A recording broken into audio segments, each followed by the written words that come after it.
আমতলী থানার পুলিশের হাতে আটক 1.5 লক্ষাধিক টাকার অবৈধ শব্দবাজি।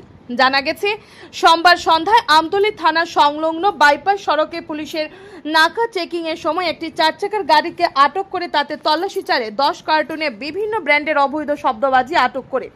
এই ব্যাপারে আমতলী থানার ওসি পরিতোষ দাস মঙ্গলবার দুপুরে সংবাদ মাধ্যমের মুখোমুখি হয়ে বিস্তারিত তথ্য তুলে ধরেন।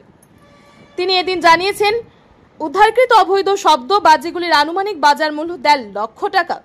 এদিন সাংবাদিকদের প্রশ্নের জবাবে ওসি পরিতোষ দাস জানিয়েছেন, বাইপাস সড়কে অবৈধ পাচার বাণিজ্য বন্ধ করতে জোরালো করা হচ্ছে পুলিশের নাকা চেকিং।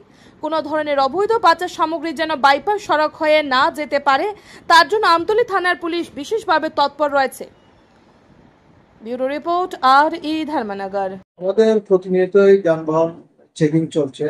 গতকাল সন্ধ্যার সময় চেকিং এর সময় এএসআই অপূর্ব চক্রবর্তী একটা সন্দেহজনক অবস্থায় একটা ট্রাক গাড়িকে ট্রাক গাড়িকে আটক করেছে এবং আটক করার পর চেকিং এর সময় টোটাল আমরা 10 কার্টুন তার মধ্যে শব্দবাজি উদ্ধার করি এবং এই বাজিগুলিকে আমরা সিজ করেছি এবং আমরা আদালতে এগুলো প্রেরণ করি। বাজারগুলির মূল্য আনুমানিক মূল্য হবে 1.5 লক্ষ টাকা। মানে প্রায় মানে আমাদের কাছে যেগুলো অভিযোগ আছে স্যার, মানে প্রায় প্রতিনিয়তই বাইপাস দিয়ে মানে মানে বিভিন্ন মানে অবৈধ সামগ্রী পাচার হয়। এই বিষয়ে মানে মানে আপনারা কি পদক্ষেপ গ্রহণ করছেন?